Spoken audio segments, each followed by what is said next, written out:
Animal Farm, Chapter 8. A few days later, when the terror caused by the executions had died down, some of the animals remembered, or thought they remembered, that the sixth commandment decreed, "No animal shall kill any other animal." And though no one cared to mention it in the hearing of the pigs or the dogs, it was felt that the killings which had taken place did not square with this. Clover asked Benjamin to read her the sixth commandment, and when Benjamin, as usual, said he refused to meddle in such matters, she fetched Muriel. Muriel read the commandment for her. It ran, "No animal shall kill any other animal without cause." Somehow or other, the last two words had slipped out of the animal's memory. But they saw now that the commandment had not been violated, for clearly there was good reason for killing the traitors who had leagued themselves with Snowball. Throughout the year, the animals worked even harder than they had worked in the previous year. To rebuild the windmill with walls twice as thick as before and to finish it by the appointed date, together with the regular work of the farm, was a tremendous labor. There were times when it seemed to the animals that they worked longer hours and fed no better than they had done in Jones's days. On Sunday morning, Squealer, holding down a long strip of paper with his trotter, would read out to them the lists of figures proving that the production of every class of foodstuff had increased by 200%, 300%, or 500%, as the case might be. The animals saw no reason to disbelieve him, especially as they could no longer remember very clearly what conditions had been like before the rebellion. All the same, there were days when they felt that they would sooner have had less figures and more food. All orders now were issued through Squealer or one of the other pigs. Napoleon himself was not seen in public as often as once in a fortnight. When he did appear, he was attended not only by his retinue of dogs, but by a black cockerel who marched in front of him and acted as a kind of trumpeter, letting out a loud cock-a-doodle-doo before Napoleon spoke. Even in the farmhouse, it was said, Napoleon inhabited separate apartments from the others. He took his meals alone, with two dogs to wait upon him, and always ate from the Crown Derby dinner service, which had been in the glass cupboard in the drawing room. It was also announced that the gun would be fired every year on Napoleon's birthday, as well as on the other two anniversaries. Napoleon was now never spoken of simply as Napoleon. He was always referred to in a formal style as our leader, Comrade Napoleon. And the pigs liked to invent for him such titles as Father of all animals, Terror of mankind, Protector of the sheepfold, Duckling's friends, and the like. In his speeches, Squealers would talk with tears rolling down his cheeks of Napoleon's wisdom, the goodness of his heart, and the deep love he bore to all animals everywhere, even and especially the unhappy animals who still lived in ignorance and slavery on other farms. It had become usual to give Napoleon the credit for every successful achievement and every stroke of good fortune. You would often hear one hen remark to another, "Under the guidance of our leader, Comrade Napoleon, I have laid 5 eggs in 6 days."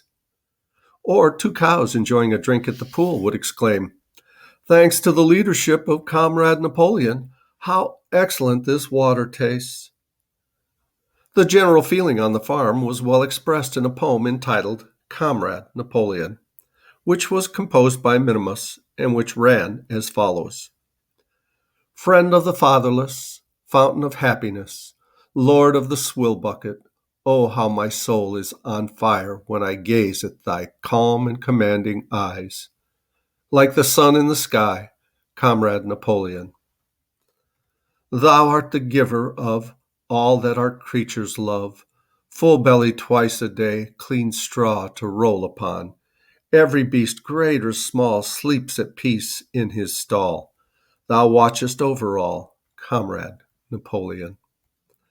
Had I a suckling pig, ere he had grown as big, even as a pint bottle or a rolling pin, he should have learned to be faithful and true to thee. Yes, his first squeak should be, Comrade Napoleon. Napoleon approved of this poem and caused it to be inscribed on the wall of the big barn at the opposite end from the Seven Commandments. It was surmounted by a portrait of Napoleon in profile, executed by Squealer in white paint. Meanwhile, through the agency of Whymper, Napoleon was engaged in complicated negotiations with Frederick and Pilkington. The pile of timber was still unsold. Of the two, Frederick was the more anxious to get hold of it, but he would not offer a reasonable price. At the same time, there were renewed rumors that Frederick and his men were plotting to attack Animal Farm and to destroy the windmill, the building of which had aroused furious jealousy in him. Snowball was known to be still sulking in Pinchfield Farm. In the middle of the summer, the animals were alarmed to hear that 3 hens had come forward and confessed that, inspired by Snowball, they had entered into a plot to murder Napoleon. They were executed immediately, and fresh precautions for Napoleon's safety were taken. 4 dogs guarded his bed at night, 1 at each corner, and a young pig named Pink Eye was given the task of tasting all his food before he ate it, lest it should be poisoned. At about the same time, it was given out that Napoleon had arranged to sell the pile of timber to Mr. Pilkington. He was also going to enter into a regular agreement for the exchange of certain products between Animal Farm and Foxwood. The relations between Napoleon and Pilkington, though they were only conducted through Whymper, were now almost friendly. The animals distrusted Pilkington as a human being, but greatly preferred him to Frederick, whom they both feared and hated. As the summer wore on and the windmill neared completion, the rumors of an impending, treacherous attack grew stronger and stronger. Frederick, it was said, intended to bring against them 20 men, all armed with guns, and he had already bribed the magistrates and police so that if he could once get hold of title deeds of Animal Farm, they would ask no questions. Moreover, terrible stories were leaking out from Pinchfield about the cruelties that Frederick practiced upon his animals. He had flogged an old horse to death. He starved his cows. He'd killed a dog by throwing it into the furnace. He amused himself in the evenings by making cocks fight with splinters of razor blade tied to their spurs. The animals' blood boiled with rage when they heard of these things being done to their comrades, and sometimes they clamored to be allowed to go out in a body and attack Pinchfield Farm, drive out the humans, and set the animals free. But Squealer counseled them to avoid rash actions and trust in Comrade Napoleon's strategy. Nevertheless, feeling against Frederick continued to run high. One Sunday morning, Napoleon appeared in the barn and explained that he had never at any time contemplated selling the pile of timber to Frederick. He considered it beneath his dignity, he said, to have dealings with scoundrels of that description. The pigeons, who were still sent out to spread tidings of rebellion, were forbidden to set foot anywhere in Foxwood, and were also ordered to drop their former slogan of death to humanity in favor of death to Frederick. In the late summer, yet another of Snowball's machinations was laid bare. The wheat crop was full of weeds, and it was discovered that on one of his nocturnal visits, Snowball had mixed weed seed with the corn seed. A gander, who had been privy to the plot, had confessed his guilt to Squealer and immediately committed suicide by swallowing deadly nightshade berries. The animals now also learned that Snowball had never, as many of them had believed hitherto, received the order of Animal Hero First Class.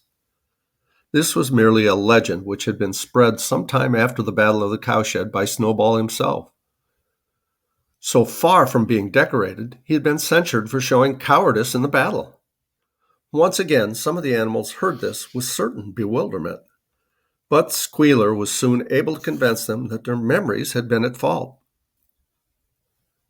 In the autumn, by a tremendous, exhausting effort, for the harvest had to be gathered at almost the same time, the windmill was finished.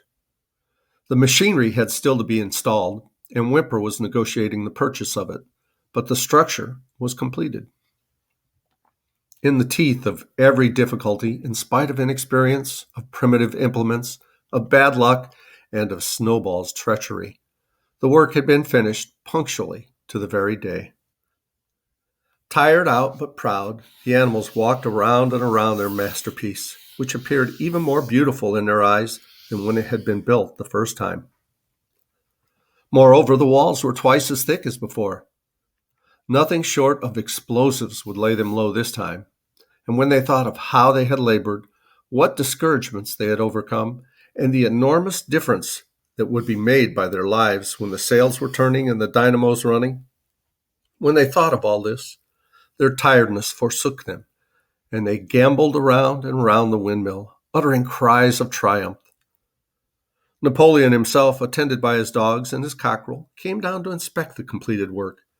He personally congratulated the animals on their achievement and announced that the mill would be named Napoleon Mill.